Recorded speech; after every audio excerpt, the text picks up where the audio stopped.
하자. 우리 일단 4주 동안 진행을 할 거고, 고1이지만 화학 원 선행, 화학 1은 대단원 4개로 돼 있어. 그래서 2학년 올라가면 중간 기말에서 1단원, 2단원, 3단원, 4단원 이렇게 나와. 누적 없이. 대단원 1단원이 화학의 첫 걸음 써놔야 돼. 너네가 어디를 하는지를 알아야 되니까. 그 중에 첫 번째가 화학의 유용성, 두 번째 탄소화합물. 쓸 게 좀 많거든요.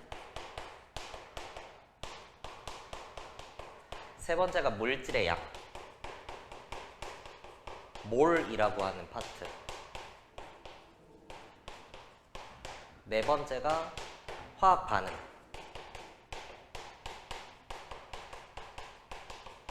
다섯 번째 용액의 농도.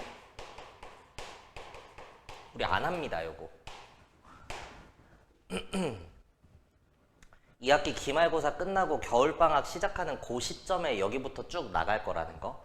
대단원 2단원은 중단원 1이 원자단원이고 중단원 2가 원소단원이야. 원자단원 첫 번째 구성 입자랑 발견 실험. 원자를 구성하는 입자에 뭐가 있니?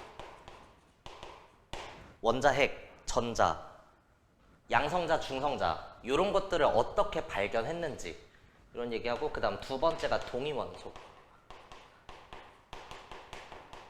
세 번째 보어의 원자 모형, 네 번째 현대 원자 모형.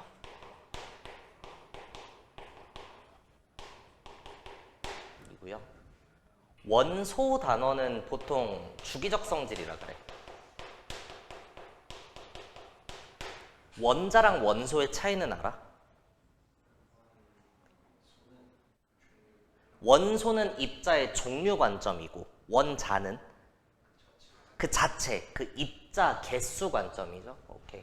그래서 여기서는 화학적 성질, 유효핵전화라고 하는 어떤 화학적 성질이 주기성을 갖더라.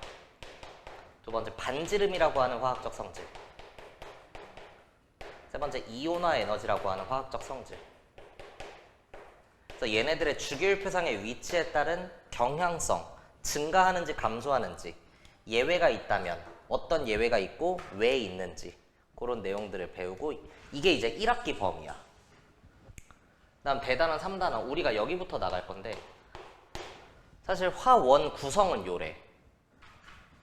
그냥 구조적으로만 보면 대단원 1단원이 화학에서 사용하는 용어들, 기호들, 공식들, 표현법 이런 거를 좀 배우는 거고, 대단원 2단원부터 화학의 시작이야. 입자의 개수 관점에 대해서 배우고 입자의 종류 관점에 대해서 배우고, 그러한 입자의 종류에 따라서 금속도 있고 비금속도 있는데 그런 애들이 결합을 하더라. 3-1단원이 결합단원이고 3-2단원이 이제 극성단원이라고 하는데, 화학 결합에는 몇 종류가 있어? 세 종류가 있죠. 무슨 결합? 이온 결합, 공유 결합, 금속 결합 이렇게 나가죠. 두 번째, 결합 간의 비교를 해. 각각의 결합에 대해서 배우는 거고, 얘는 이온 결합 물질, 얘는 공유 결합 물질인데 둘 중에 뭐가 더 뭐해? 이렇게 비교하는 거. 그러면 비교하는 물리량이 필요한데 결합의 세기는 뭐가 더 세냐? 녹는 점, 끓는 점은 뭐가 더 높냐? 물질의 상태에 따른 전기전도성은 어떻게 돼? 전기전도성이 있는지 없는지. 그 다음 세 번째가 전기분해 실험이에요.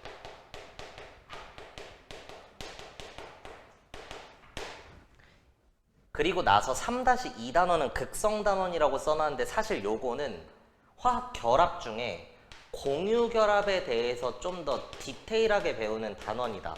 요 정도만 알고 있으면 되고, 첫 번째가 결합의 극성이 있고 두 번째 분자의 극성이 있어.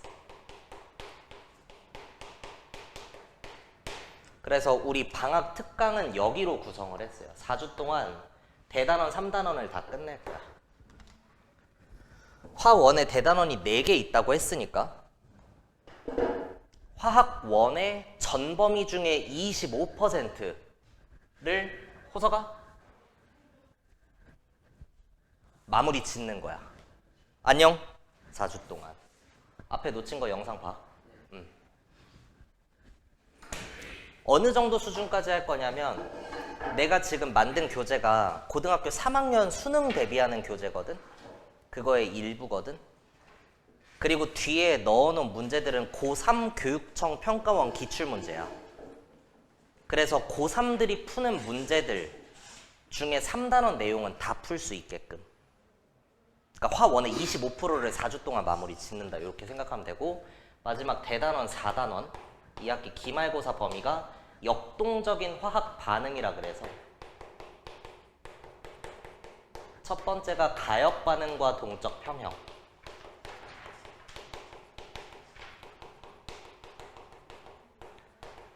두 번째가 물의 자동 이온화와 pH,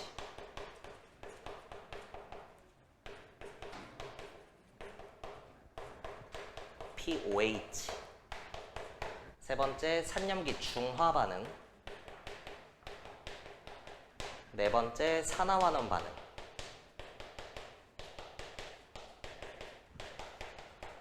다섯 번째 화학 반응에서의 열의 출입. 이렇게 해서 화학 원의 전범위가 끝나.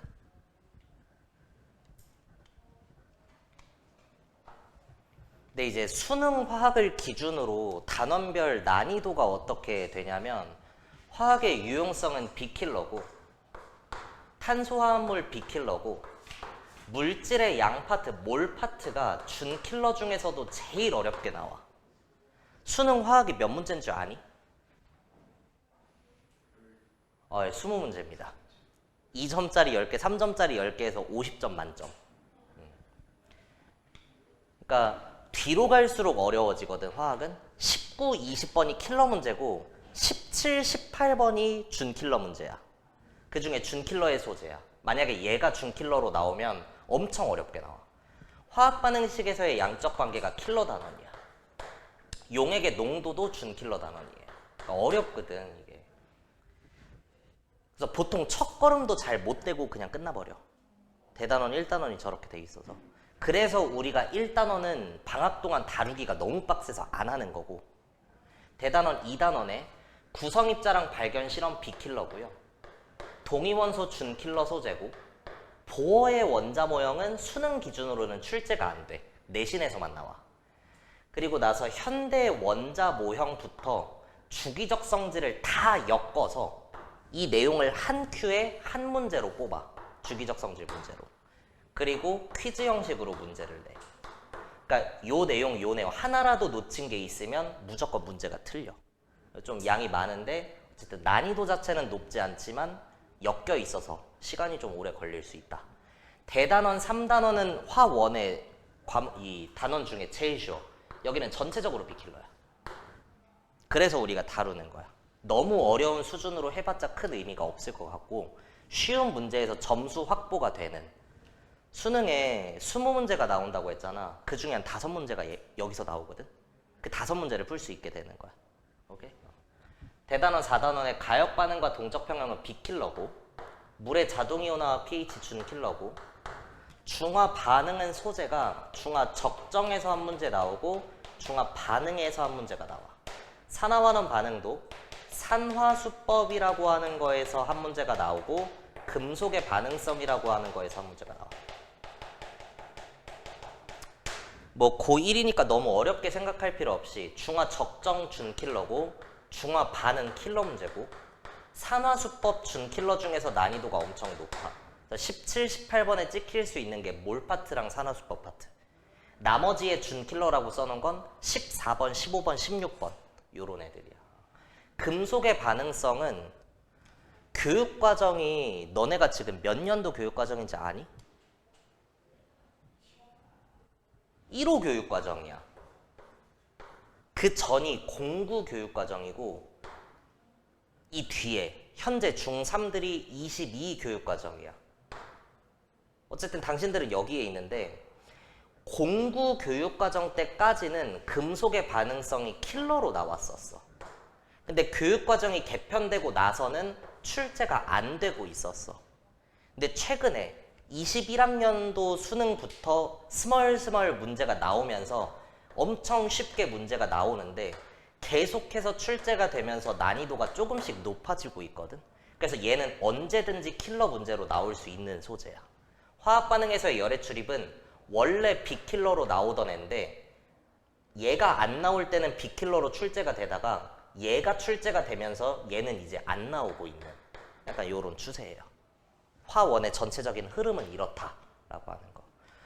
근데 이제 고1 기준으로 우리가 방학 때 대단원 3단원을 하는데 결론부터 얘기하면 여러분들 2학기 중간고사랑은 전혀 상관이 없어. 이 수업을 듣는다고 해서 2학기 중간고사 성적이 잘 나오고 이런 건 아예 없어. 연계가 없어. 2학기 중간고사 범위는 뭐냐면 물의 자동이온화 pH 산염기에서 문제를 내고요. 중화 적정은 안 나오는데 중화 반응은 문제를 내. 산화수법은 안 나오는데 금속의 반응성은 문제를 내. 그래서 아싸리 4단원 특강을 할까 하다가 화원에서의 pH랑 통합과학에서의 pH, 화원에서의 중화반응이랑 통합과학에서의 중화반응이 결이 아예 달라. 그래서 통합과학 수준도 어렵긴 한데 화원은 1단원 내용이랑 연결 지어서 양적 관계를 풀게끔 문제가 세팅이 돼 있어서 이걸 한다고 해서 그러니까 이거를 완벽하게 해놨다. 그럼 통합과학은 너무 쉽게 느껴지겠지만 통합과학을 잘 보기 위해서 화학원의 4단원을 한다? 그건 의미가 없어. 화학이 이미 끝난 사람이야. 그럼 통합과학을 잘 할 거야. 근데 통합과학도 아직 안 끝났어. 화학도 안 했어. 그 상태에서 2학기 중간고사가 걱정이 되면 그냥 통합과학 수준에서 이 문제들을 푸는 게 낫고 그렇습니다. 그래서 이 내용들은 우리 4주 수업이 끝나고 정규반으로 돌아가면 다시 하게 될 거야. 물론 이 부분도 제가 어차피 이제 엄청 잘 가르치기 때문에 걱정하실 필요는 없어요. 그래서 2학기 중간고사 때 시즌 돼서 다시 하면 되고 3단원 할 겁니다. 이걸 왜 하냐면 통합과학에서 사실 화학 결합 이미 배웠어. 원소들의 주기성 해가지고 주기율표 그림 나와 있고 금속성, 비금속성, 알칼리 금속, 할로젠 원소, 옥텟 규칙, 비활성 기체, 이온 결합, 공유 결합, 금속 결합 다 배웠거든. 그래서 그 내용들을 좀 활용을 할 거고 근데 거기에 하나가 추가되는 건 핵간 거리에 따른 에너지 변화 그래프 요 내용만 추가가 돼.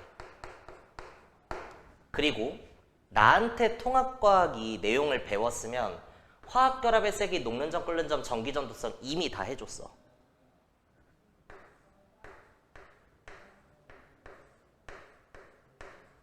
요거 해가지고 공유결합은 서로 필요해서 주지도 않고 뺏지도 않고 공유하고 있으니까 결합이 엄청 세다.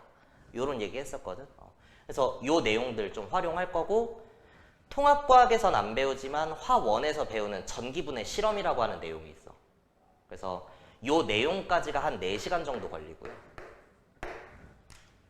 이온 결합 오늘 할 건데 요게 이제 좀 러프하게 잡으면 2시간, 타이트하게 하면 한 1시간 반 정도 걸려. 그래서 오늘은 요거까지만 아마 할 것 같고 그 뒤에 나머지 내용이 합쳐서 2시간이면 돼. 아시죠? 그 다음 주에 오면 결합의 극성은 사실 10분에서 20분이면 끝나. 나머지는 분자의 극성에서 시간이 좀 드는데 여기가 한 2시간 걸려. 그래서 조금 타이트하게 하면 극성 단원 요 전체를 2시간에 끊을 수 있거든.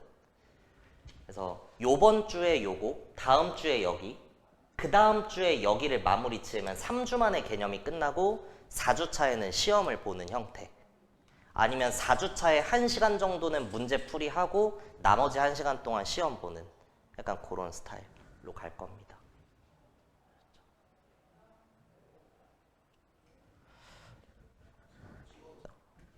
다시 녹화할게요. 근데 이제 어쩔 수 없는 게 교육청이나 평가원 기출문제를 풀다 보면 3단원 내용을 낼 때는 1, 2단원을 공부했다는 전제로 출제가 되니까 간혹 가다가 이 앞에 있는 개념들에 대한 문제가 보기가 나올 수도 있거든. 그건 어쩔 수 없어. 참고 견뎌야 돼. 그렇다고 해서 모든 교육청 기출문제를 다 버릴 수는 없으니까 어려운 것들은, 모르는 것들은 그냥 넘기는 식으로 거예요. 다 유기적으로 연결이 돼 있으니까. 이온결합부터 합시다.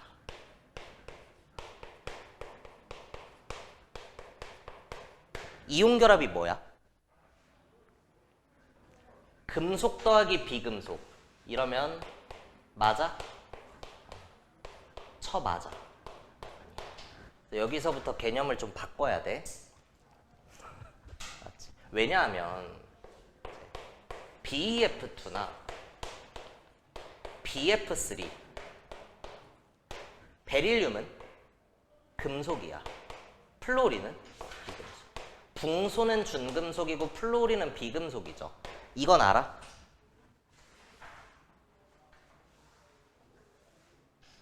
아셔요? 예. 그러면 금속 더하기 비금속이고 얘는 준금속. 금속에 준하는 애랑 비금속의 결합이야. 이게 이온결합이면 얘는 이온결합이어야 되는데 얘는 실제로 공유결합 물질이에요. 또 NH4Cl이라고 하는 게 있어. 질소도 비금속, 수소도 비금속, 염소도 비금속이니까 온리 비금속으로만 되어 있어. 그럼 얘 공유결합일 것 같은데 실제로 이건 이온결합 물질이야. 그래서 편의상 금속 더하기 비금속이 이온결합이다 라고 하려면 이 예외들을 알고 있어야 돼. 그 상태에서는 일반적으로 얘네를 제외하면 금속 더하기 비금속이 이온결합이고 얘를 제외하면 비금속으로만 이루어져 있을 땐 공유결합 물질이다 얘기할 수 있게 되는 거죠. 그래서 첫 번째 예외적인 내용 알고 있어야 되고, 그 다음 어딘가에 이제 필기를 잘하면 돼. 호스가 나트륨과 염소가 결합을 해. 이온결합이니?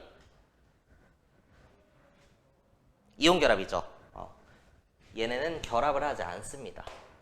그러니까 이온결합을 형성하는 건 맞는데 이온결합이 되기 위해선 먼저 나트륨이 나트륨 양이온이 되는, Cl은 Cl-가 되는, 나트륨은 전자를 잃고 Cl은 전자를 얻는 과정이 선행이 돼야 돼. 이렇게 전자를 얻고 전자를 잃는 과정을 뭐라고 해? 이온화라고 해. 이온화되는 과정이 선행돼야 됩니다. 근데 결합을 하는 이유는 뭐야? 반응을 하는 이유는 뭐야? 공부를 하는 이유는 뭐야? 전자를 얻고 전자를 잃고 다 왜 하는 거야? 결국 뭐 해지려고? 안정해지려고. 결합 자체의 목적이 있는 게 아니고 목적은 안정해지고 싶다.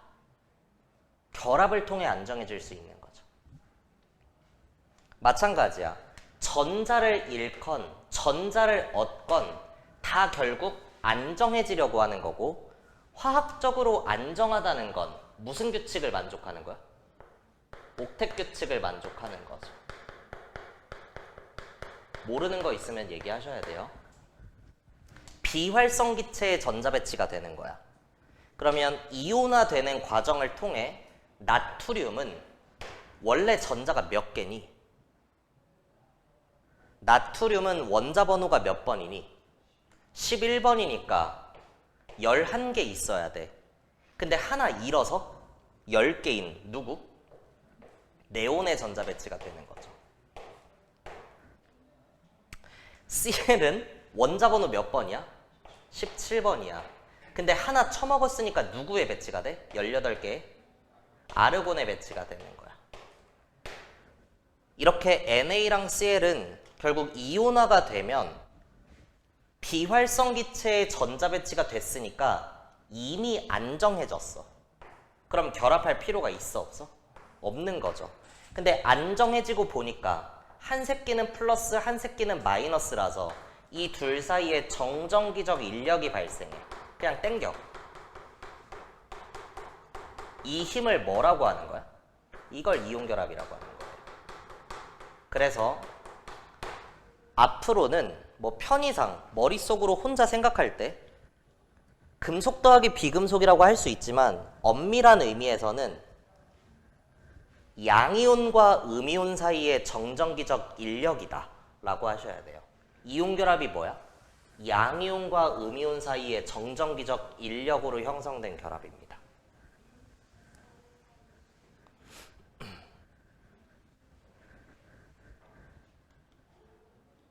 양이온과 음이온 사이의 정전기적 인력. 그리고 이온 결합 물질의 화학식을 쓸 수 있어야 되는데 사실 여러분들 이거 이미 알고 있어야 되는 내용이긴 하지만 한번 정리하고 갈게요.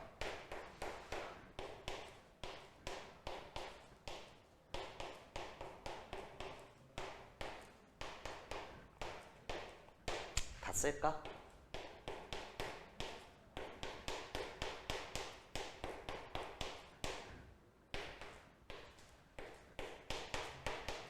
원자 번호 1번부터 20번까지.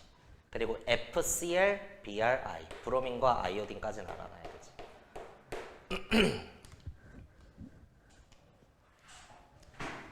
주기율표상의 위치에 따라 붕소와 규소를 기준으로 왼쪽 아래에 있는 것들은 우리가 금속으로 분류하고요. 나머지를 비금속이라고 해요.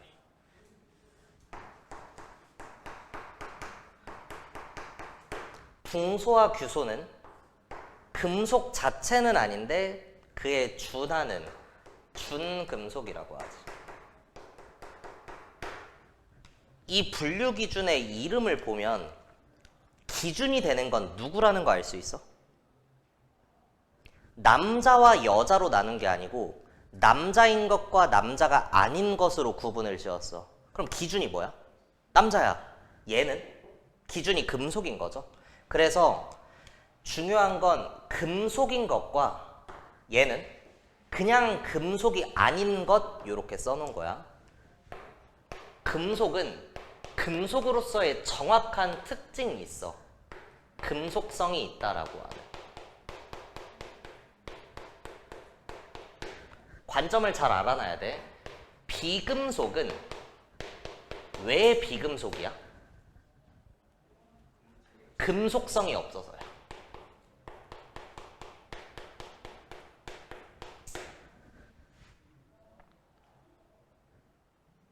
근데 이제 금속성이 없는 것들 중에 대부분은 공통적인 비금속으로서의 성질, 비금속성이 있는 애들이 간혹 있어. 근데 아닌 예외도 있겠죠. 금속성은 뭐야? 전자를 잃고 양이온이 되려는 성질이죠. 이 기준에 의하면 비금속은 전자를 잃으려고 하는 성질이 없는 애들을 다 포함하는 거야. 근데 전자를 잃지 않는 애들 중에 일부는 전자를 얻으려는 성질이 있어. 그걸 비금속성이라고 하는 거야. 전자를 얻어 음이온이 됩니다. 요 미묘한 차이를 이해하셔야 돼요. 꼭 전자를 얻으려고 해야 비금속이니? 아니야. 잃으려고 하지 않으면 다 비금속이야. 근데 비금속 중에는 얻어서 음이온이 되려고 하는 성질이 있는 애들이 있다는 거야.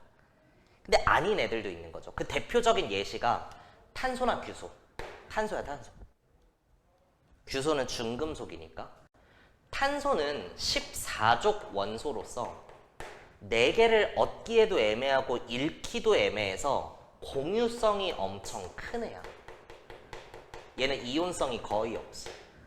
이런 예외도 있고요.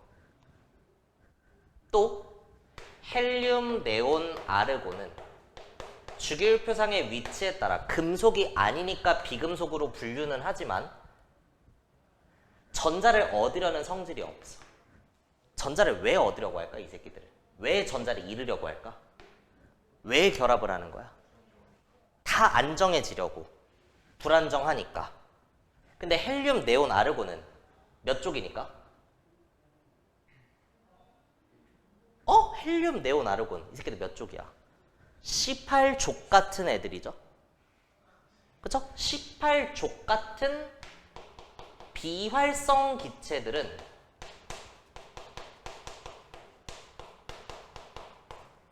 이미 뭐해? 이미 안정이야. 왜? 이미 무슨 규칙? 옥텟 규칙을 만족하니까 그런 거죠. 그래서 이렇게 비금속 중에는 비금속성이 없는 애들도 포함이 되어 있다라고 하는 것. 오케이.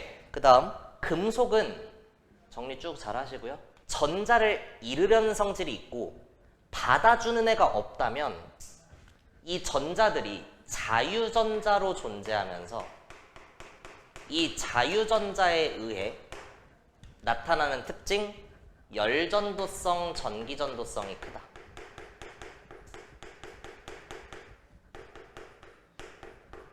두 번째, 광택이 있다. 대부분은 은백색의 광택이라고 하죠. 세 번째, 연성과 전성이 있다. 뽑힘성과 펴짐성이라고도 합니다.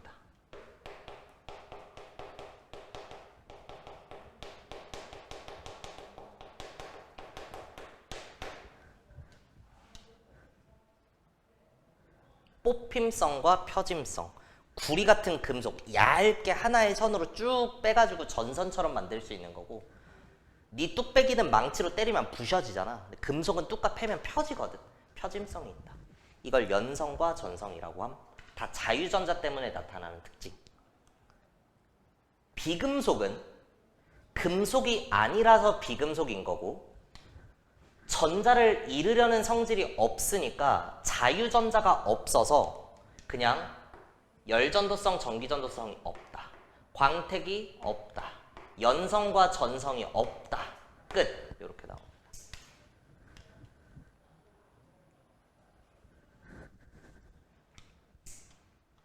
근데 이제 예외적으로 우리 이제 운정이는 1학기 기말고사 때 신소재 했지. 하여간 우리가 통합과학에서 신소재 파트에 배우는 거, 흑연. 흑연 친구들 뭐 있어? 여러 개의 판이 흑연이야. 하나의 판을 떼어내면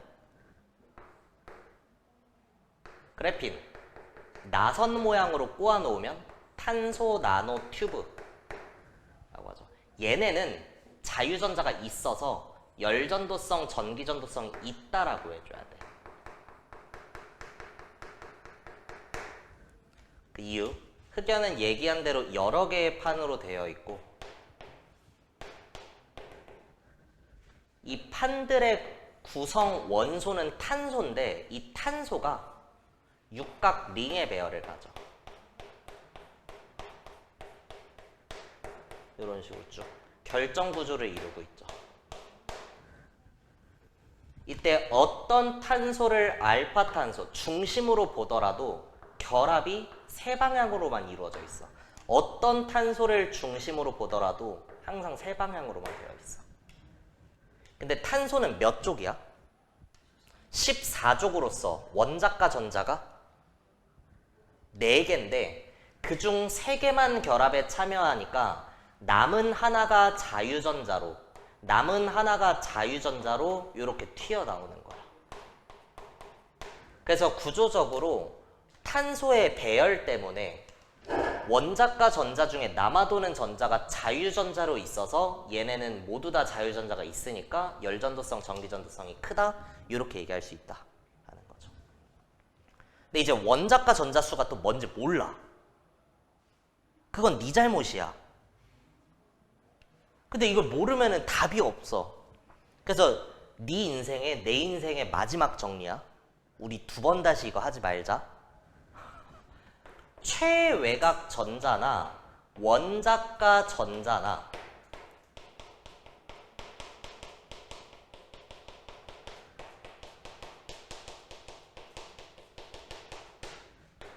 1족부터 시작해서 2족, 13족, 14족, 15족, 16족, 17족, 18족까지 가죠. 최외곽 전자수는 literally outer shell electron pair야. outer shell. 제일 바깥 껍질에 있는 전자수. 원자가 전자수는 balanced shell electron pairs야. 그래서 얘는 최외곽 전자 중에 뭐야? 화학 결합이나 반응에 참여하는 전자들을 얘기해. 의미적으로는 이렇고 둘 다 1족부터 17족까지는 족의 1의 자리 숫자. 족의 1의 자리 숫자가 곧 최외곽 전자수이면서 원자가 전자수가 돼요. 근데 이 18족의 경우에는 최외곽 전자수를 얘기하기 위해서 여기다 쓸게. 헬륨은 원자 번호가 몇 번이니? 2번이죠. 그럼 전자가 몇 개 있어? 2개. 첫 번째 껍질에 2개 이렇게 있지. 네온은 원자 번호 몇 번이야? 10번이야. 그럼 전자가 10개 있어야 돼.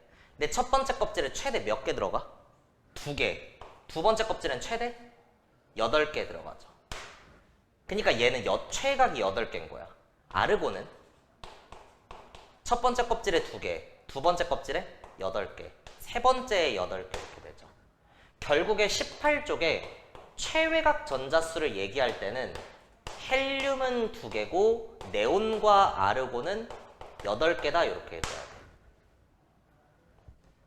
돼. 내가 지금 이 영상에 나오나 안 나오나 그거 보는 거거든. 근데 원자가 전자수는 헬륨이 됐건 네온이 됐건 아르곤이 됐건 결합이나 반응에 참여하는 전자수인데 18족 같은 애들은 반응을 안 해. 그럼 원자가 전자수 몇 개라고 해주면 돼? 0개 이렇게 얘기해줘. 그래서 네온은 2개, 다시 헬륨은 2개, 네온과 아르곤은 8개다. 원자가 전자수는 0개이다. 이렇게 얘기할 수 있죠. 과학의 기본기입니다. 여기까지. 그래서 수업을 들으면서 본인이 지금 빵꾸가 나 있는 부분이 뭔지 좀 느낌이 올 거야. 주기율표를 안 외웠다. 몇 쪽, 몇 주기인지 모른다. 원자 번호 몇 번인지 모른다. 최외곽 전자수, 원자가 전자수 개념을 몰랐다. 이런 것들. 그래서 그거는 계속해서 본인이 알아서 맺고 가셔야 됩니다. 일단 우리가 하는 게 이온 결합이니까 이온 결합을 형성할 때 어떤 방식으로 이온화가 되는지 알아야 되는데 결국은 안정해지기 위해 얘네를 찾아가야 되는 거거든.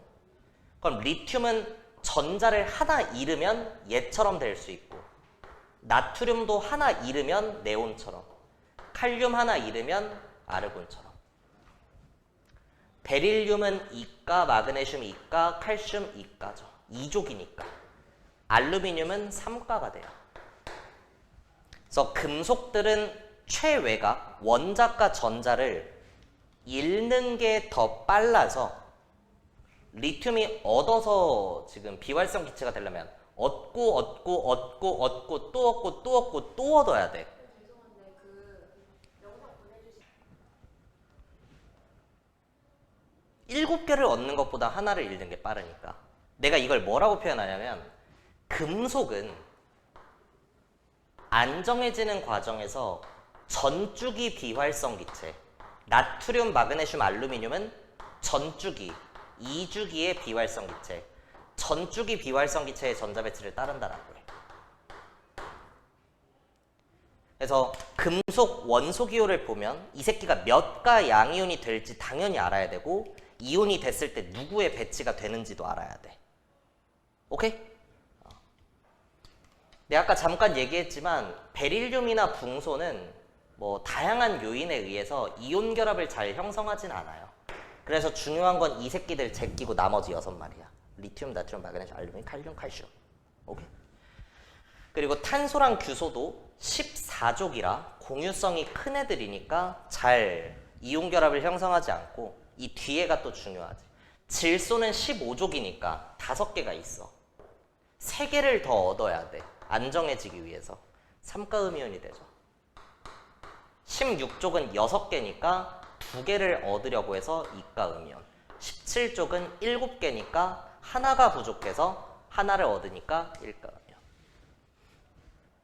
비금속은 동주기 비활성 기체의 전자 배치를 따르게 되죠. 뭐 브롬이나 이온이나 아이오디나 이온은 누구의 전자 배치가 되냐? 혹시 아니? 뭐 크립톤, 제논 이렇게 있긴 한데 그거 모르셔도 돼요. 그냥 같은 주기의 비활성 기체의 전자 배치를 따른다. 요 내용들. 그래서 금속은 몇 가 양이온이 되는지, 비금속은 몇 가 음이온이 되는지 직접 판단할 수 있어야 돼. 원소 기호를 보고.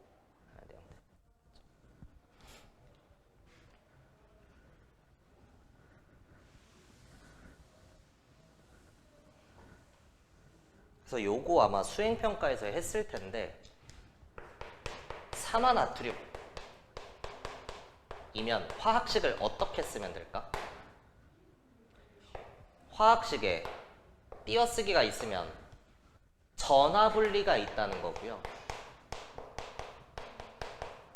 앞에가 마이너스 차지에 뒤에가 플러스 차지인데 화학식을 쓸 때는 플러스를 앞에 마이너스를 뒤에 쓴다는 규칙이 있어. 그래서 크로스 쳐서 나트륨 먼저 쓰고 그 뒤에 산소 써주지. 근데 나트륨은 몇 가? 1가 양이온. 산소는 2가 음이온이 되고 싶은 거야. 나트륨은 전자를 하나 버릴 수 있고 산소는 전자를 2개 쳐먹어야 돼. 전화균형을 맞추기 위해선 Na2O 이렇게 얘기해 주면 되죠. 할 수 있겠어? 오케이. 그러면 황화 알루미늄은 어떻게 될까? 누구를 먼저 써줘? 알루미늄을 먼저 써주고 누구를 써주는 거야? 황이온을 써주는 거야. 근데 알루미늄은 몇 플러스? 3 플러스. 황은 몇 마이너스야? 황? 2 마이너스야. 요걸 외웠다면 3개 잃는 애랑 2개 얻는 애 전화균형을 맞추기 위해서 개수비는 2대3 이렇게 해주면 되겠죠. Al2S3라고 할 수 있습니다.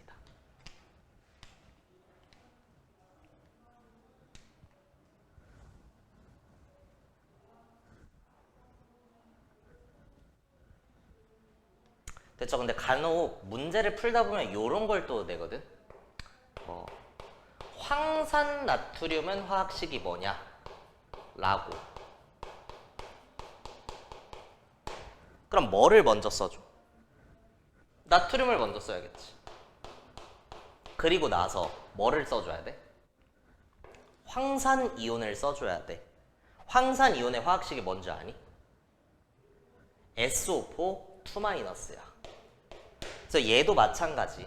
Na 플러스에 SO4가 2-라는 걸 알아야만 1가 양이온이 2개 있어야 돼서 Na2SO4다 이런 화학식을 쓸 수가 있겠죠. 이렇게 원자가 여러 개 있는 상태의 이온, 다원자 이온의 화학식을 외워야 됩니다. 황산 이온이 SO4 2-라고 하는 것. 근데 이거는 2학기 중간고사의 산염기 파트에도 나오는 거니까 미리 알아놔. 질산, 황산, 탄산. 질산은 영어로 HNO3야. 외워. 물은 영어로 H2O야. 왜? 이런 거 안 중요하죠? 그냥 외우는 거죠. 황산은 H2SO4야. 탄산은 H2CO3입니다. 이렇게 이름 뒤에 산이라고 붙는 애들은 기본적으로 물에 녹으면 이온화가 되면서 H 플러스를 내놓게 돼. 그래서 질산은 한번 쪼개지고 나면 H 플러스가 튀어나가면서 NO3 마이너스만 남아. H 플러스에 플러스로 나갔으니까 얘는 마이너스가 돼야 되지. 이렇게. 우리가 이렇게 어떤 산이 이온화된 형태의 이름을 질산이온이라고 해. 이름 뒤에 이온 붙여주면 돼. 같은 방식으로 황산에서도 H 플러스가 튀어나갈 수 있어. 한번 튀어나갔다고 해봐. 그러면 HSO4가 되겠지? 근데 H 플러스가 하나 나갔으니까 얘는 1 마이너스야. 근데 만약에 여기서 하나가 더 나간다라고 하면 SO4 몇 마이너스가 될까? 2 마이너스가 되지. 이렇게 어떤 산에 결국 모두 다 쪼개진 이온화된 형태는 그냥 이름 뒤에 이온만 붙여주면 돼. 이렇게 이가산의 경우에 가수가 2인 산은 2개까지 쳐낼 수가 있는데 하나만 나갔어. 요 이름은 황산수소 이온 이렇게 붙여줍니다.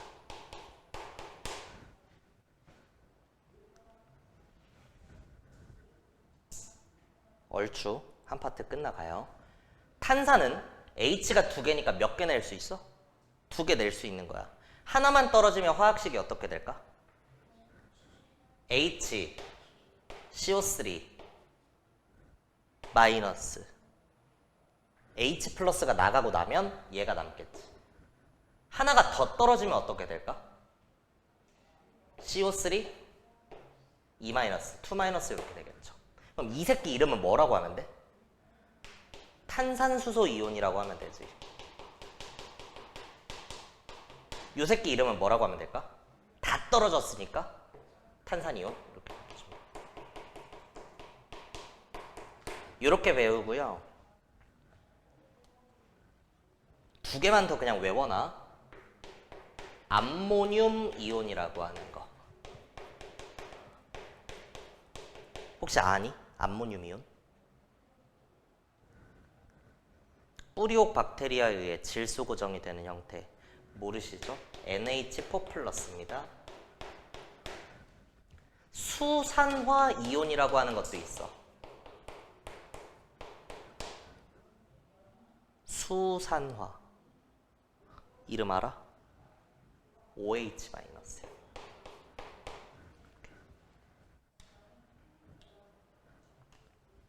그래서 이 내용을 외우고 있다면 이제는 이런 걸 명명이 되는 거죠. 혹은 식을 쓸 수도 있고. 황산수소 마그네슘이다. 이러면 뭐부터 써? 마그네슘, Mg.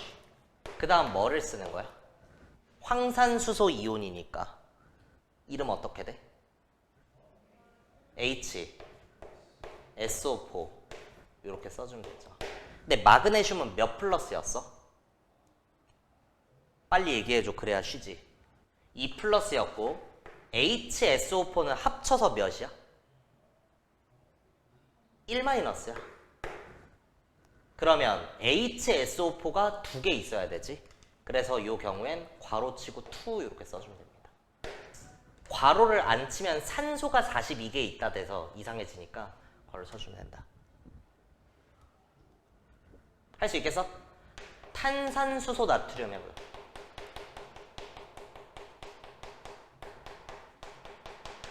뭐부터 쓰고? MA. 탄산수소 이온은 화학식 뭐야? HCO3.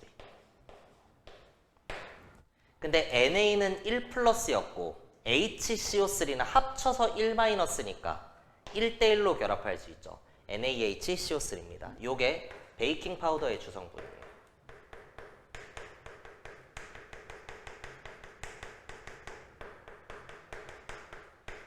그 밀가루 반죽에 넣는 거, 그것입니다. 그리고 아까 잠깐 얘기했던 NH4Cl이라고 하는 이온 결합 물질은 이 새끼 이름이 뭘까?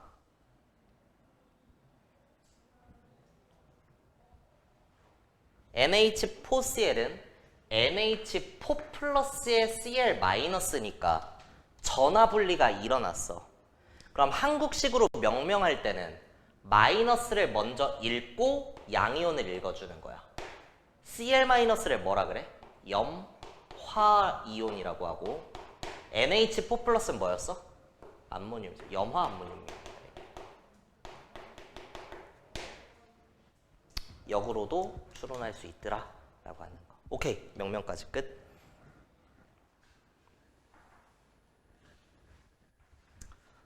자,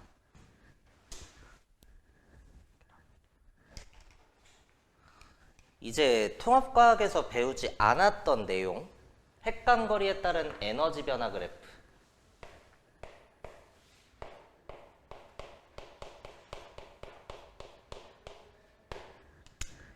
양이온과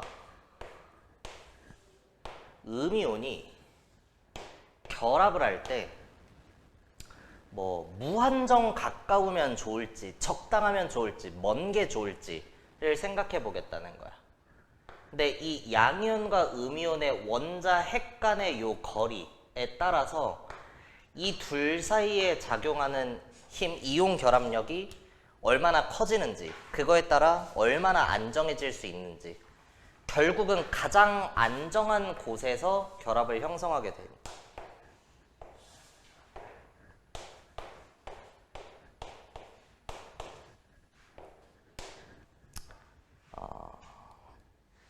이게 이제 제 졸업 논문 주제거든요. 그래서 알고 있어야 되는 거, 에너지가 0보다 크면 플러스 보호를 가질 거고 에너지가 0보다 작으면 마이너스 보호를 가질 건데 이것의 의미를 알아야 돼. 어떤 애의 에너지가 100이래. 이건 무슨 뜻일까?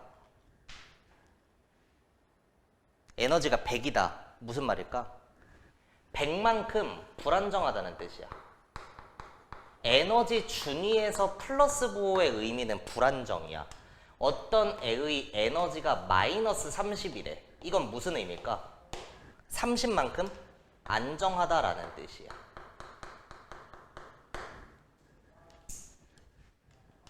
그래서 불안정해지면 플러스 쪽으로 커질 거고 안정해지면 마이너스 쪽으로 커지겠죠.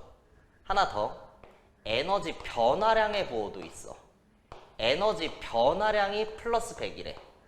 이건 의미하는 게 뭘까? 내 몸무게가 60kg이다. 몸무게가 60이라는 거야. 근데 내 몸무게의 변화량이 플러스 30이래. 이게 무슨 말이야? 30kg만큼 쪘다는 거잖아. 같아. 에너지 변화량이 플러스 100이라는 건 100만큼 뭐 했다는 거야? 흡수했다는 거야. 그래서 증가했다는 거고 100만큼 불안정해졌다라고도 할 수 있죠. 에너지 변화량이 마이너스 30이다. 그럼 30만큼 작아졌다는 거니까 방출의 의미를 가져. 그래서 에너지와 에너지 변화량에서의 부호의 의미 체크해 두시고요.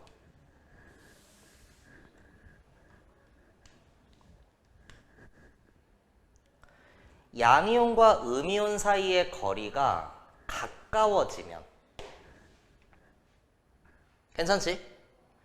플러스랑 마이너스 사이에 땡기는 힘, 인력은 어떻게 될까? 플러스랑 마이너스가 가까워져.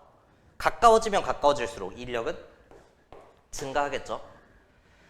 전기력은 무조건 가까울수록 크니까.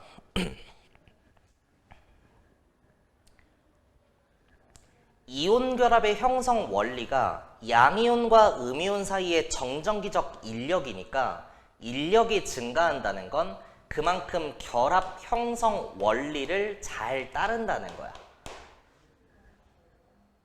납득되지? 결합을 하는 이유는 뭐야? 안정해지려고. 따라서 가까워질수록 안정성이 커진다라고 할 수 있어. 그러면 에너지적으로는 뭐 하는 거야? 감소하는 거죠. 결국 인력에 의해서 둘 사이의 거리가 가까워지면 에너지가 작아지는데 그만큼 안정해지는 거니까 이것만 놓고 보면 무조건 가까울수록 좋을 것 같아. 인력에 의한 에너지 변화 그래프가 이렇게 돼요.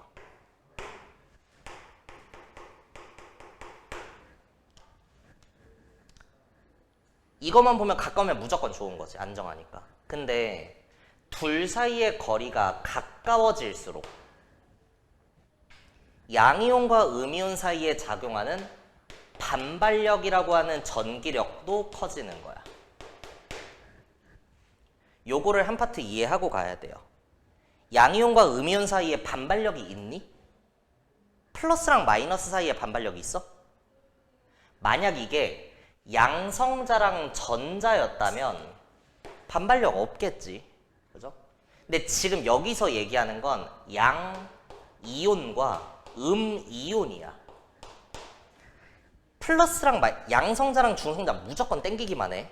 근데 Na 플러스랑 Cl 마이너스라고 해봐. 나트륨은 원자 번호 몇 번이야? 11번. 그 이유는 우리가 원자 번호는 뭘로 정해?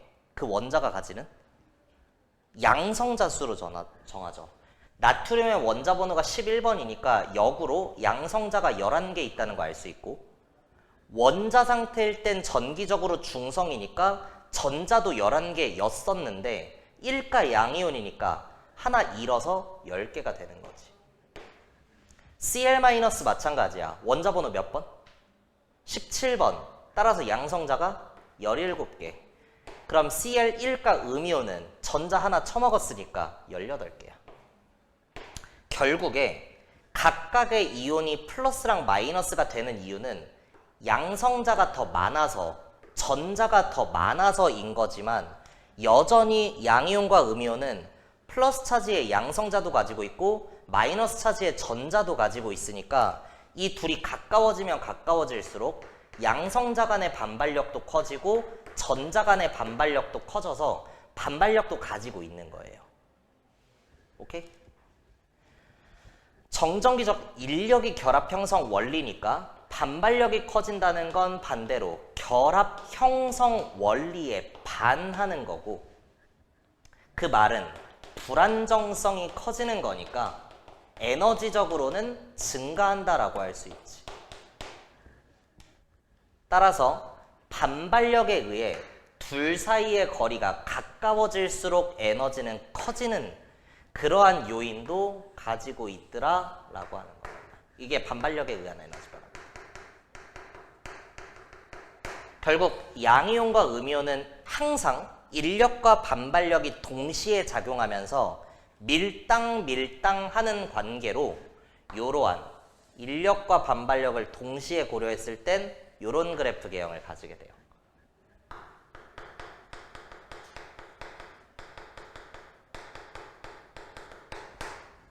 그러면 결합 형성은 어디에서 일어날까?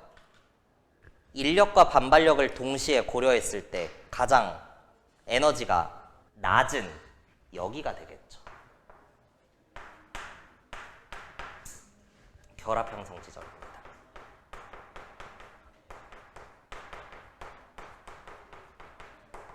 그때의 양이온과 음이온 사이의 핵간 거리, 여기를 최적의 거리 R0라고 표현을 할 거야.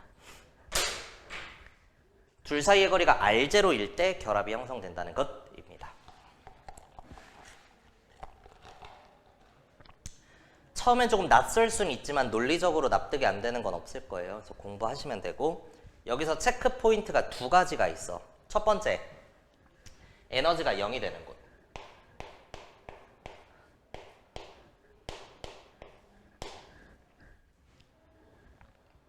에너지가 0이 되는 곳이 몇 군데 있니? 두 군데 있어. 어디? 여기랑 또 0을 향해 점근점근 그래프니까 R이 무한히 발산할 때지. 그래서 둘 사이의 거리가 무한히 멀어질수록 에너지가 0이 되는데, 이때 에너지 0의 의미는 에너지가 플러스면 불안정, 마이너스면 안정이야. 그럼 0은 뭐 한 거야? 안정한 거야, 불안정한 거야? 이걸 고급 용어로 뭐라 그래? 아무것도상이라 그래요. 그냥 아무것도 아닌 거예요. 서로 양이온과 음이온이 영향을 주고받지 않는 상태, 존나 멀리 있는 그냥 그뿐, 끝. 의미 없음. 두 번째, 실제로 에너지가 0이 되는 지점이 있죠. 근데 요 0이 되는 지점, 여기 얘기하는 거야.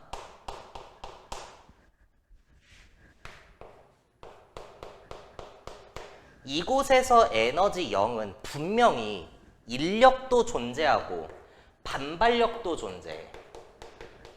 영향을 주고받고 있어. 인력에 의한 안정성과 반발력에 의한 불안정성이 있는 거야. 근데 두 개의 크기가 뭐 하니까? 같으니까 합쳤을 때 에너지가 0이 되는 거죠. 오케이? 그래서 출제자가 물어봐. 야, 인력이랑 반발력이 같으니까 이 둘이 균형을 이루었네? 라고. 근데 이게 노로 가야 돼요. 잘 생각해. 인력과 반발력이 같지 않은 게 아니야. 같은 거 맞아. 근데 화학에서 사용하는 균형이라는 단어가 단순히 숫자만 보고 얘기하는 게 아니라는 거. 다른 개념이 있다는 거야. 그 다음 두 번째 체크 포인트는 여기예요. 여기부터 여기까지.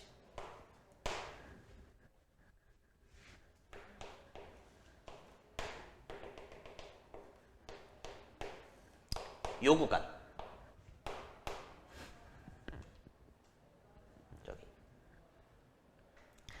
여기도 마찬가지. 인력도 있고 반발력도 있어. 인력에 의한 마이너스 요인과 반발력에 의한 플러스 요인도 있는데 둘 중에 뭐가 더 크니까 마이너스인 거야? 여기 흰색의 구간은 합쳐서 마이너스래. 그럼 인력이 큰 거야? 반발력이 큰 거야? 당연히 인력이 큰 거죠. 이거 얘기할 수 있어야 된다잉. 그래서 출제자가 물어봐. 야, 그러면 여기는 인력이 우세하네? 라고. 뭐라고 하고 싶어? yes라고 하고 싶은데 no라고 해줘야 된다는 거야. 인력이 크지 않은 게 아니라 큰 거 맞는데 화학에서 사용하는 우세라는 단어가 단순히 크기만 보는 게 아니라는 거. 그러면 균형과 우세의 의미가 뭔지를 생각해 봐야 되고 정리해 드릴게요. 이게 에너지 0을 기준으로 위아래로 봐서 생기는 문제인데 실제로는 R0를 기준으로 왼쪽 오른쪽으로 봐야 돼. 만약 둘 사이의 거리가 최적의 거리 R0보다 멀리 떨어져 있어. 둘 사이의 거리가 최적의 거리 R0보다 멀리 떨어져 있어. R0를 기준으로 이 오른쪽 얘기하는 거야. 멀어. 그럼 분명히 얘네는 둘 사이에 땡기는 인력도 작용하고 양이온과 음이온 사이에 작용하는 반발력도 있는데 이 새끼들은 최적의 거리보다 멀리 있으니까 얘네를 가만히 냅두면 지네가 알아서 가까워질까 멀어질까? 무조건 얘네는 안정해지고 싶은 거야. 안정해지고 싶어. 그럼 가장 안정한 지점 R0를 향해 가야 되잖아. 일로. 그럼 둘 사이의 거리가 멀면 가만히 냅두면 지네가 알아서 가까워지겠지. 가까워지는 이유는 둘 사이에 땡기는 인력도 있고 밀어내는 반발력도 있는데 뭐가 더 우세해서 그래? 인력이 우세해서 그런 거야. 우세라는 단어는 요렇게 판단하는 거야. 가만히 냅뒀을 때 가까워지는지 멀어지는지에 따라 가까워진다면 인력이 우세해서 그렇다. 따라서 요 흰색의 구간뿐만 아니라 R0를 기준으로 왼쪽에 있는 이 모든 곳들은 양이온과 음이온 사이의 거리가 너무 가까워. 그럼 분명히 얘네 둘 사이에 당기는 인력도 존재하고 밀어내는 반발력도 존재하는데 둘 사이의 거리가 최적의 거리 R0보다 가까우니까 이 새끼들은 가만히 냅두면 지네가 알아서 뭐해질까? 멀어지려고 하겠지. 그 이유는 뭐가 우세해서 그래? 반발력이 우세해서인 거지. 따라서 요 왼쪽의 모든 곳들은 뭐가 우세한 거야? 가만히 냅두면 멀어지니까 반발력이 우세한 곳이야. 얘는 음수니까 인력이 큰 건 맞아. 근데 더 커질 수 있어. 그러면 멀어지는 거죠. R0를 기준으로 이 오른쪽에 있어. 그러면 인력이 우세한 거야.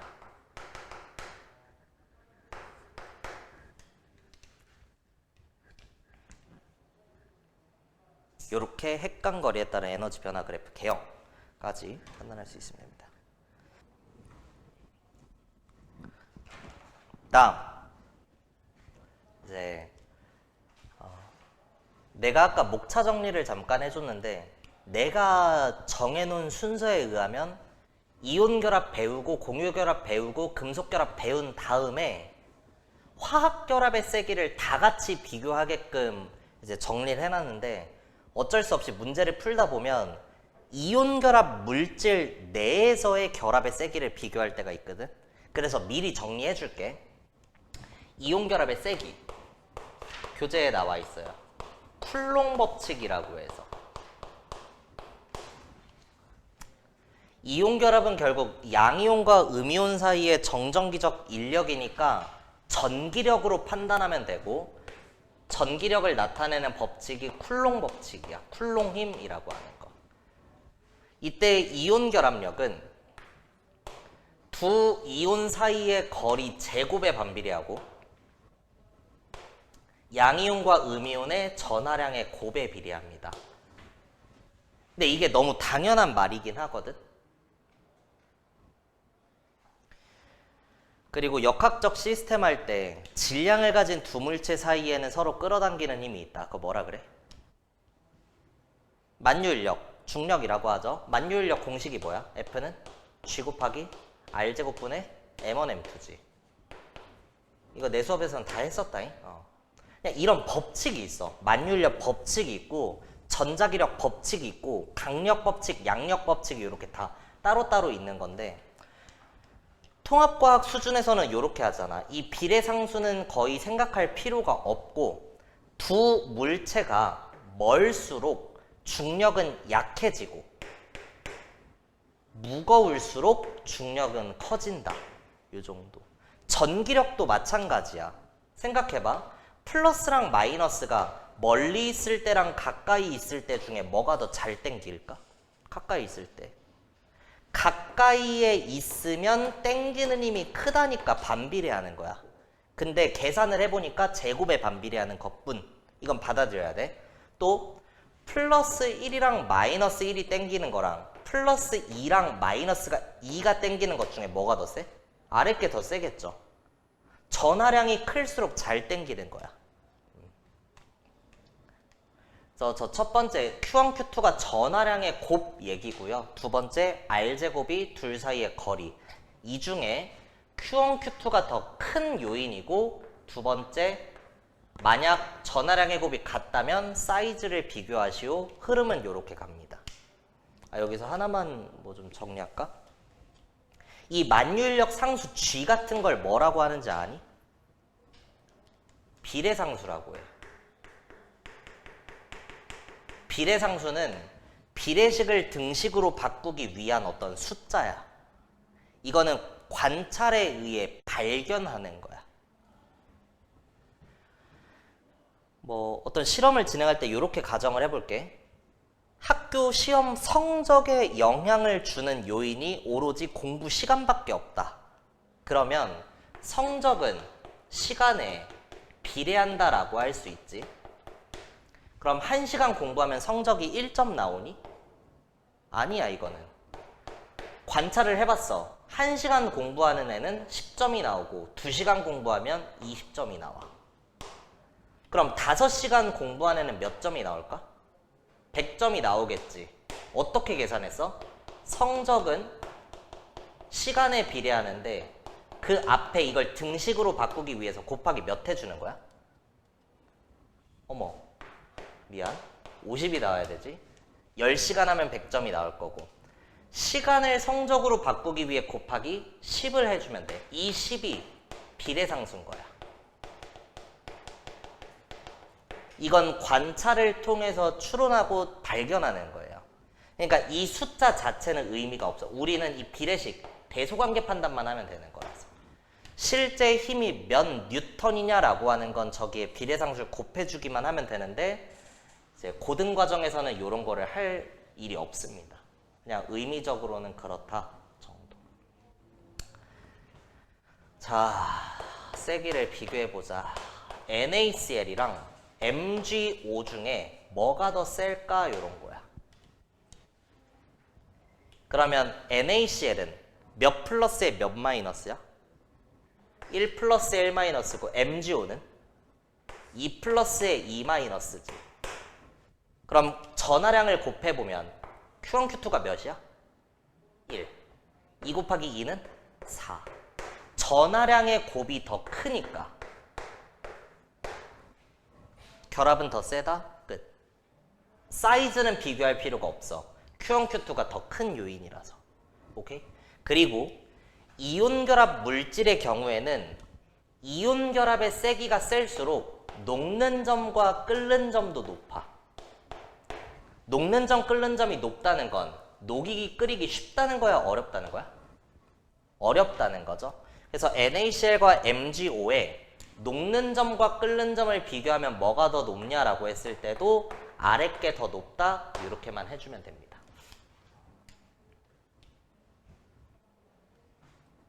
그럼 이런 거 해볼까? CaCl2랑 CaS를 비교하래. 둘 중에 뭐가 더 셀까? 칼슘은 몇 플러스? 2 플러스. Cl은 몇 마이너스야? 1 마이너스야. CA는 2 플러스고 황은 몇 마이너스야? 2 마이너스야. 아까 주기율표에 다 표시해놨던 거. 저 요걸 외워야 돼. 그러면 CaCl2는 전하량의 곱이 몇이니? 플러스 2짜리 하나에 마이너스 1짜리 두 개니까 곱하면 2야. CaS는 황화칼슘 2 곱하기 2니까 4야. 누가 더 센 거야? CaS가 센 거야. 녹는 점, 끓는 점도 오른쪽 게 높은 거야. 이렇게 끝내면 돼. 그래서 이온 결합의 세기는 녹는 점, 끓는 점에 비례하고 전하량의 곱으로부터 판단하면 되는데 만약 전하량의 곱이 같다면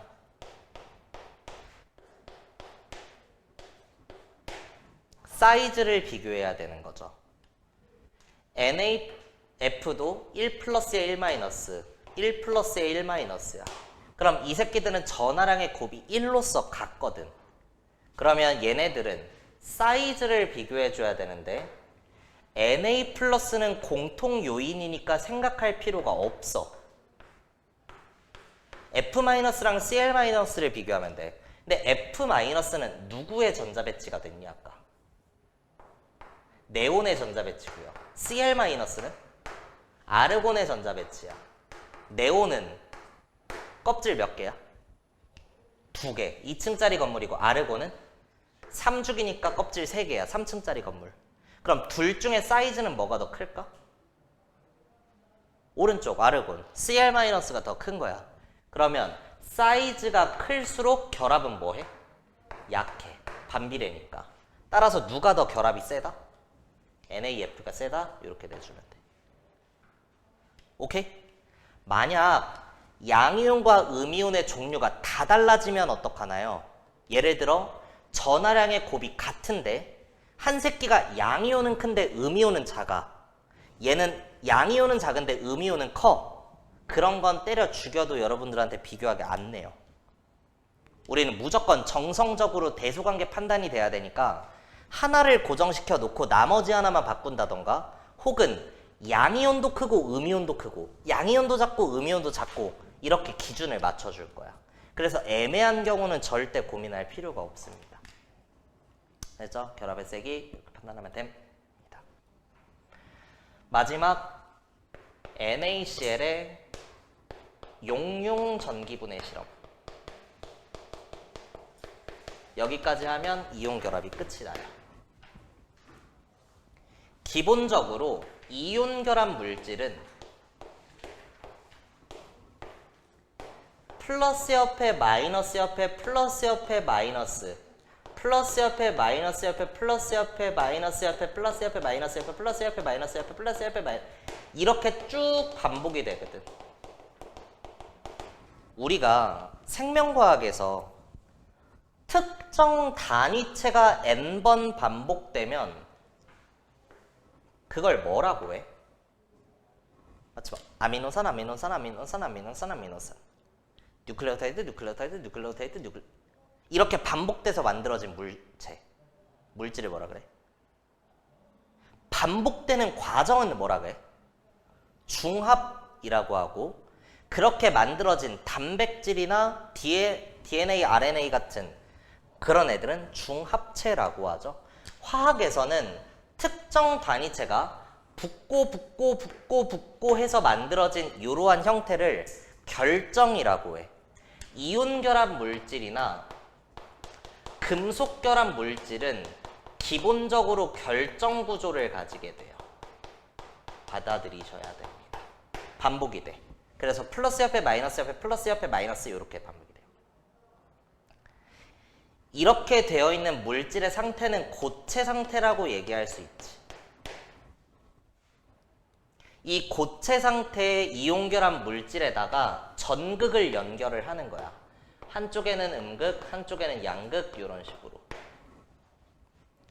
근데 여기에 전극을 연결해도 양이온은 음극으로, 음이온은 양극으로 가고 싶지만 너무 따닥따닥 붙어 있어서 이동을 할 수가 없어. 따라서 고체 상태에서는 전기전도성이 없다, 이렇게 얘기를 해줄 수 있어. 고체 상태는 화학에서 솔리드의 약자 S 이렇게 씁니다.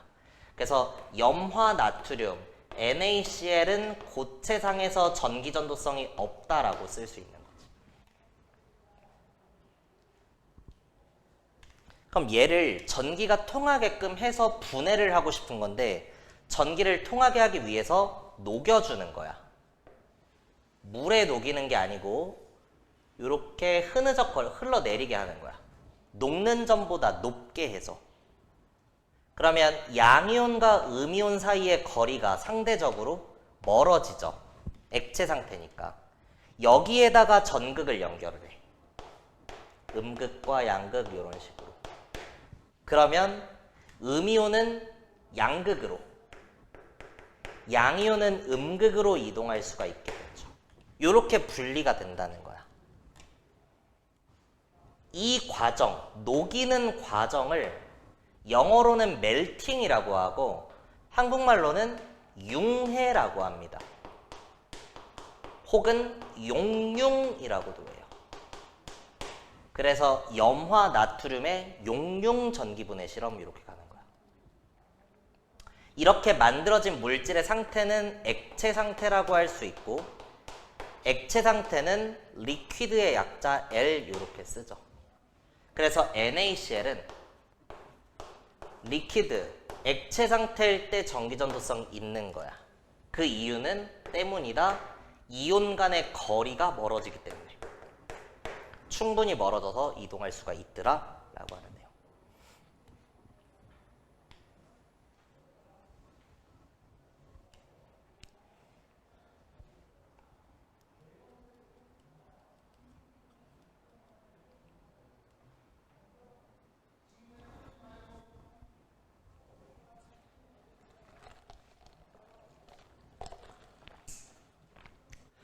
오케이. 그래서 전기 분해를 해보면 어떻게 되냐? NaCl을 용융 상태에서 전기를 걸어주면 음극과 양극으로 어떤 이온들이 이동을 하는데, Na 플러스에 Cl 마이너스니까 양이온은 음극으로, 음이온은 양극으로 이동하겠죠. 음극은 왜 음극이야? 전자가 뭐 해서? 많아서. 양극은 왜 양극이야? 전자가 적어서죠. 결국 Na 플러스는 음극으로 이동을 해. 플러스니까 마이너스에 땡겨. 근데 음극은 전자가 많으니까 여기에서 전자를 얻는 반응이 일어나. 그럼 뭐가 될 수 있어? NA가 될 수 있죠. 괜찮아? 일반적으로 좀 어려운데요. 이온 결합 물질의 녹는 점이 금속 결합 물질의 녹는 점보다 높아. 따라서 이온 결합 물질을 녹인 다음에 실험을 진행한다는 것 자체가 금속 결합 물질은 반드시 녹은 상태로 존재할 수밖에 없어서 보편적으로 음극에서는 나트륨이 액체 상태로 만들어져요. 근데 일부 금속들은 이온 결합 물질보다 녹는 점이 높아서 고체로 석출될 수도 있기는 해. 이거는 문제 조건에 따라 달라져. 알려줄 거야. 그래서 음극에선 기본적으로 나트륨이 나온다. 금속이 전자를 받아먹고 그 자체로 나온다 라고 얘기하면 되고요. 다음 양극으로 이동하는 건 Cl-야. 근데 양극은 기본적으로 전자가 부족한 곳이니까 이 새끼가 가면 전자를 잃어버리게 돼. 요렇게. 근데 이제 과학의 기본인데요. 비금속들은 기본적으로 전자가 부족해서 얻으려고 하니까 수소나 질소나 산소나 플로린, 염소 비금속들은 기본적으로 투 붙인 형태로 지그들끼리 이렇게 존재하지. 이런 상태를 뭐라고 하는지 아니? H2N2O2F2 이원자 분자의 형태로 존재한다 이렇게 얘기합니다. 근데 비금속 중에서 이미 안정한 헬륨, 네온, 아르곤은 독립적으로 존재할 수 있어서 이런 건 뭐라고 해? 1원자 분자라고도 하고 단원자 분자 이렇게도 얘기하죠. 그래서 Cl은 비활성 기체가 아니니까 이원자 분자 형태로 존재를 해야 되고요. 이렇게 Cl2가 돼야 돼. 그러면 혼자서 두 개가 될 수가 없으니까 Cl2를 만들기 위해선 요게 두 개 이동해 줘야 돼.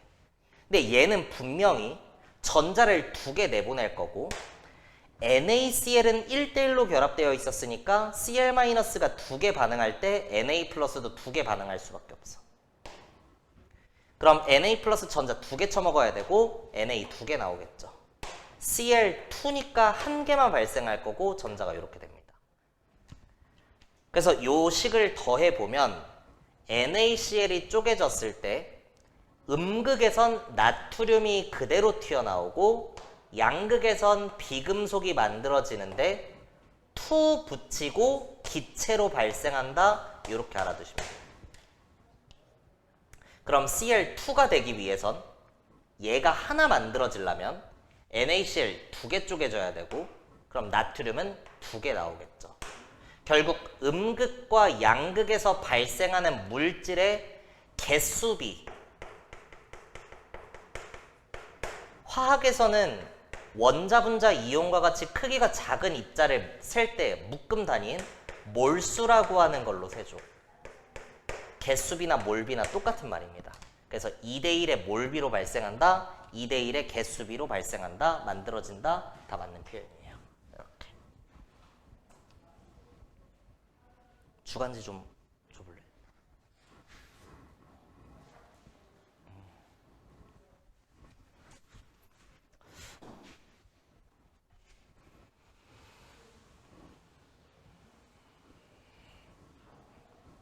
금속은 음극의 그대로, 비금속은 양극의 이원자 분자 형태로 기체로 발생한다 라고 얘기한 겁니다. 마지막 전기분해 실험에서 같이 나오는 애가 있어서 물의 전기분해 실험이야.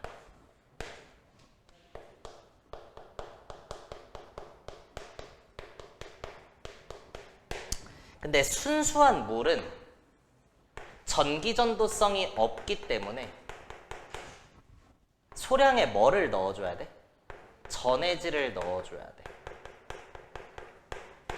이 전해질의 대표적인 예시가 황산 나트륨 같은 Na2SO4 뭐 이런 물질이 있습니다. 이런 애를 넣어주는 거야.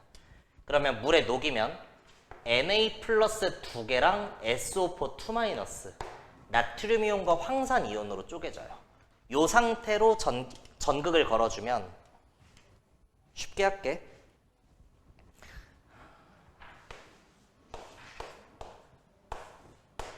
H2O가 쪼개질 때 음극과 양극에서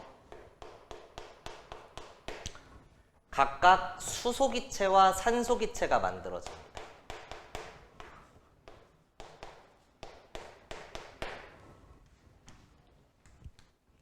그 이유는 다음 주에 하는 걸로 하고요. 쉽게 얘기하면 H2는 from H+, 수소이온으로부터. 그러니까 양이온이 모여서 만들어져야 되니까 음극에서 발생하는 거야. 산소기체는 from 산화이온, O2-. 얘 결국 음이온이 모여서 만들어지는 거니까 양극에서 발생한다 라고 할 수 있어. 이때 개수비 O2가 하나 나오려면 H2O가 몇 개 쪼개져야 돼? 2개 쪼개져야 되고, 그러면 H2는 2개 나올 수 있죠. 2대 1이다 라고 하면 됩니다. 여기서 얘기하는 2대 1도 음극과 양극에서 발생하는 기체의 개수비라고 할 수도 있고 몰수비라고 할 수도 있고, 하나 더, 온도 압력 일정 조건에 무슨 법칙이야? 모르시죠?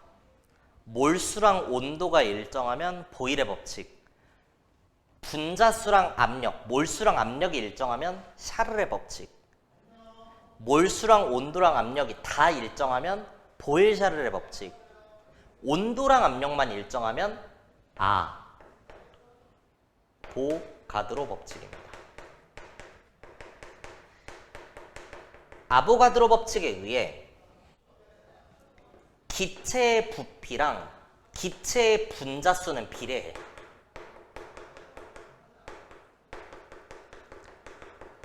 종류와 무관하게. 그래서 온도 압력이 같은 조건에서 수소기체가 2리터랑 산소기체가 1리터 있다. 그러면 개수로도 2대 1이 있는 거야. 결국엔 온도 압력이 일정한 조건에서는 부피비가 개수비가 2대 1이니까 부피비도 2대 1이다. 이렇게 얘기할 수 있는 거야. 그럼 출제자의 입장에선 여기에서도 또 물어보겠죠. 야, 이 새끼들 부피비 2대 1이네? 라고. 이건 틀려. 왜? 얘는 기본적으로 액체 아니면 고체로만 생성된다고 했는데 아보가드로 법칙은 오로지 기체에만 적용되는 법칙이에요. 그래서 여기서는 개수비만 성립이 되는 거고. 그렇다. 자, 기체 확인 실험. 지긋지긋하죠? 수소기체 확인 실험이 뭐야?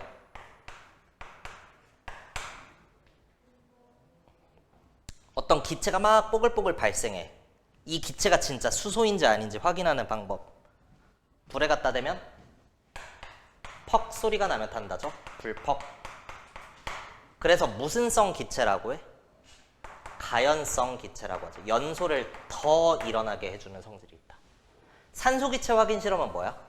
향불과 같이 꺼져가는 불에 갖다 대면 다시 타오른다.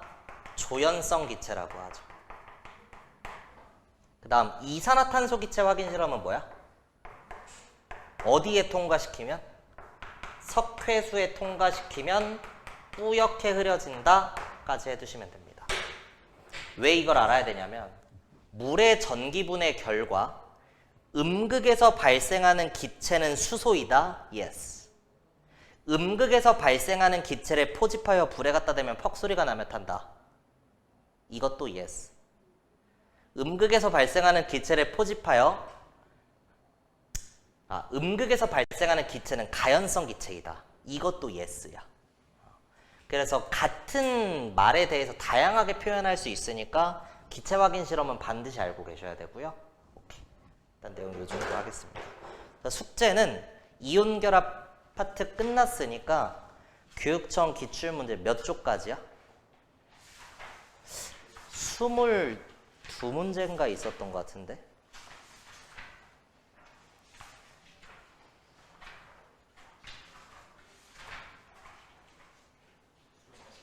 25문제 풀고 주간지 50문제 풀면 됩니다. 근데 풀다가 처음 보는 생뚱맞은 이제 개념이 있으면 아까 얘기한 대로 화1의 1, 2단원 내용이니까 모르는 거 있으면 그냥 패스해버려. 알았지? 본교재에는 맨 뒤에 답지 있습니다. 주간지도 뒤에 답 있고요. 오케이, 끝!